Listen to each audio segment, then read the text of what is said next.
Mga anak, wala ba kayong mga assignment, ha? Ay, nakauwi na din. Mag-grow a garden muna ako. Wow! Magtatanim ako ng candy blossom para yumaman ako. Aba, kakauwi lang ay padagadang naatupag ah. Wow, ang ganda naman ng garden nila.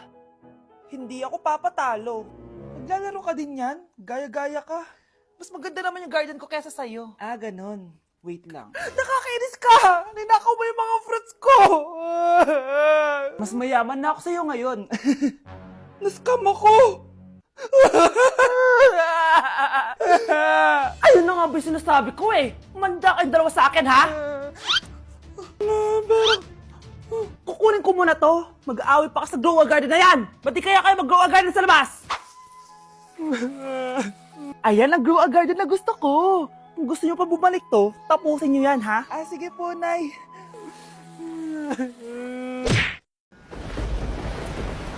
Class suspended na raw? Pero bakit nandito pa rin tayo? Yun, suspended! Pero nakakainis, bagsak ako. Dapat kasi kanina pa nag-suspend para di na ako bumagsak. Bakit ngayon pa? Sana sinabi kanina 7 a.m. Para di na ako naligo. Guys, nakalabas na ako dito sa school. Grabe, hanggang tuhod yung Baka! Para mag-field trip sa Marikina River! basang-basa na ako dito sa jeep. Di ko na alam kung ulan to, luha ko, o trauma from today.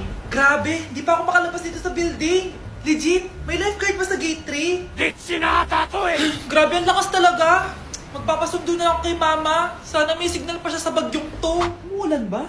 Ma, sunduin mo na ako dito. Isa lang po akong maliit na batang basa. Pagod ka at walang payong. Hay nako, konting ulan lang, nagdadrama ka na. Sige, ipapadala ko si kuya. May payong yun. Thank you, Lord! Thank you, Mami! Ah, sakit ng pagkaramdam ko. Hala, ano nangyari sa akin? Nay? Anak, tulungan mo ako. Ano nangyayari sa'yo, Nay? Pati ulo ko. Nay, ito na yung gamot mo. Tama na.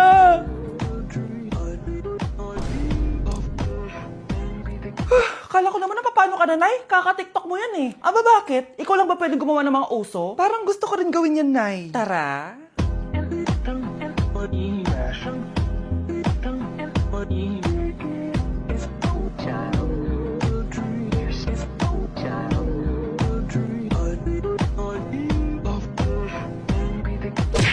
Anak, Nay? ikaw kasi, ilang araw ka din na-stress dyan sa school mo. O, di ba? Okay naman yung grades mo? Pasado ka naman?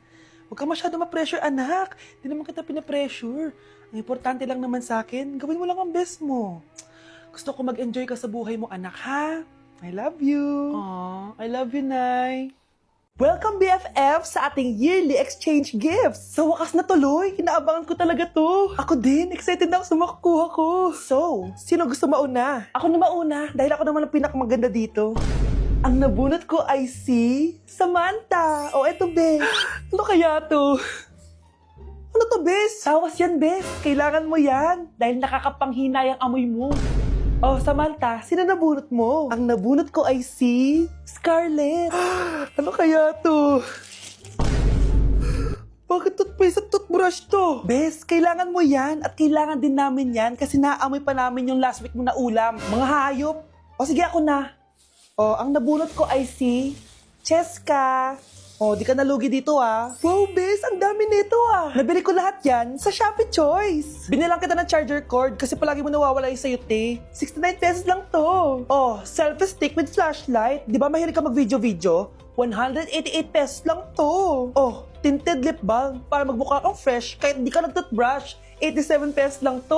Oh, pampas grass para magmukha maganda yung kwarto mo. Oh, eto, wireless microphone para high quality ang boses mo kahit pangit ang boses mo. Ang mura naman pala. Paano yan, Bes? Paano? Just search my choice keyword sa Shopee to enjoy 50% off voucher. Pasabog ka talaga, Bes. Tama. Kaya mag-check out na rin kayo sa Shopee Choice. Pag pinaluha mo ang nanay mo, tandaan mo, may kabayaran ang bawat luha niya.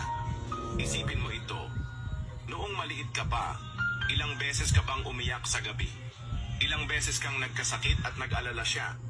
Ilang beses kang nagutom at tiniis niya ang sarili niyang gutom para lang may maihain sa'yo? Pero ngayon, sino ang lumuluha? Ah, ganun. sumagot ang bata, bastos agad. Hindi ba pwedeng nagpapaliwanag lang? Hindi ba natin kaya makinig? Lalo na kung ang bata maayos naman ang pananalita, hindi naman mataas ang boses, hindi naman bastos pag nagpapaliwanag. Ang iba kasi sa atin, hindi naman nila lahat talagang ayaw makinig. Pag nagpapaliwanag na ang bata, sure na tayo. Ayokong nakikipag-usap ka sa lalaking mo. Nagsiselos ka, no?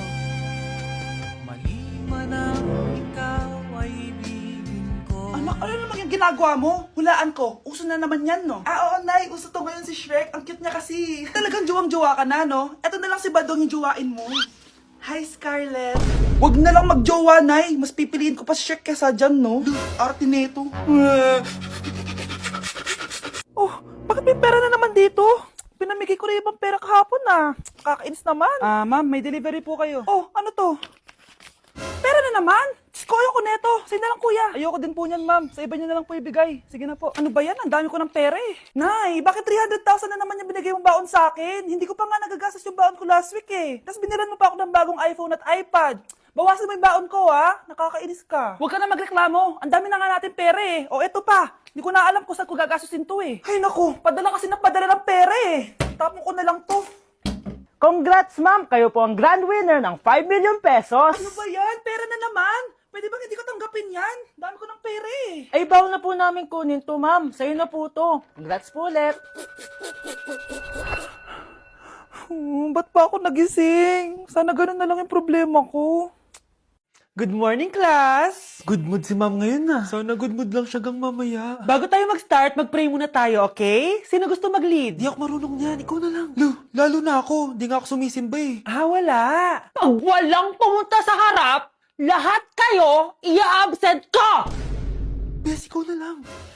Ma'am, ako na lang po. Madali naman pala kayo kausap eh. Okay, class. So, dito na nagtatapos sa lesson natin. Oh, may 1 oras pa pala tayo eh. Sige na, i-dismiss ko na kayo. Yes! Be, tara gala tayo. Tara, be. Buti na lang talaga dinismiss tayo agad. Aba, excited? Uwing-uwi? Ayaw niyo siguro sa subject ko, no? Maghihintay kayo hanggang 4 p.m. dito! Walang uuwi!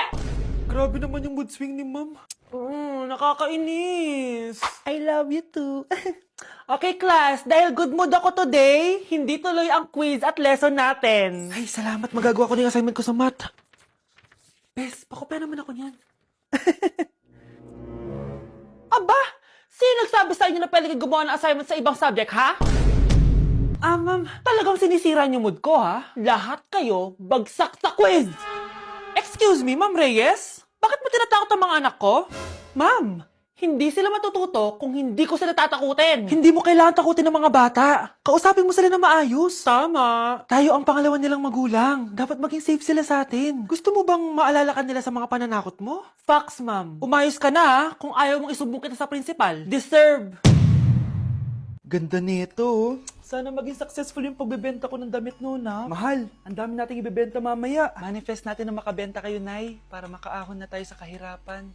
Hindi ako makapaniwalang nabili ko na yung pangarap kong tig 200,000 na relo. Wow, ang ganda niyan, Tay. Anak, tignan mo itong binili sa akin ng tatay mo.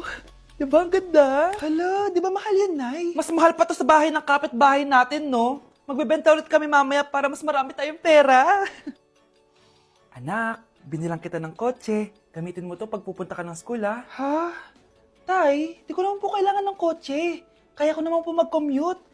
Gumastos pa tuloy kayo. Dami mo naman sinasabi, anak. Sige na, puntahan mo na sa labas. Wow!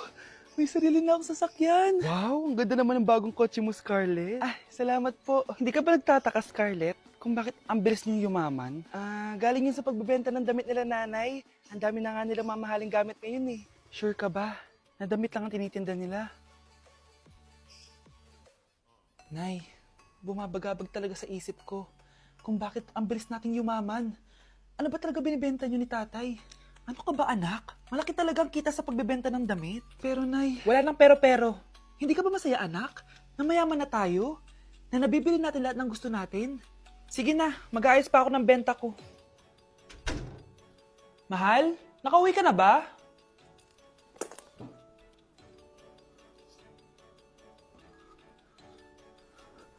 Ano ba talagang laman nito? Nagbebenta sila ng laman loob ng tao.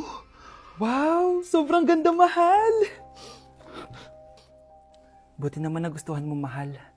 Nga pala, kinuha ko na yung laman loob ng kapitbahay natin. Si Rosa? Malaking pera na naman to. Mahal, hindi dapat malaman ni Scarlett to, ha? Ano yun? Nasaan yung ledger? Nandito lang yung kanina. Ba't mo winala yung ledger, mahal? Nandun lahat ng mga sikreto natin. Sinong tao dyan? Anak, may bisita ka. Sino po, Nay? O anak, napano ka? Ba't parang nakakita ka na multo? Wala, Nay. Ma'am, kamusta naman po yung anak ko sa school? Isusumbong ko si Kyle sa inyo, ma'am. Ma'am, bakit? May ginawa ba siya? Yang anak mo kasi, ano po, ma'am? Napakagaling, oo. Masipag at matalino yan sa school, ma'am. Opo, tama, Nay. Ay, buti naman. Akala ko kasi kung ano na ginagawa nito eh. Kaso ano, ma'am? May mga kailangan lang ako itanong sa inyo, ma'am, kung totoo ba tong nasa test paper ni Kyle. Patay ako nito. Sige, ma'am. Unang tanong, anong pangalan ng nanay mo? Susan, ang sagot niya. Tama ba, ma'am? Tama naman, ma'am. Pangalawa, ano ang trabaho ng nanay mo? Ang sagot niya, housewife. Tama ba?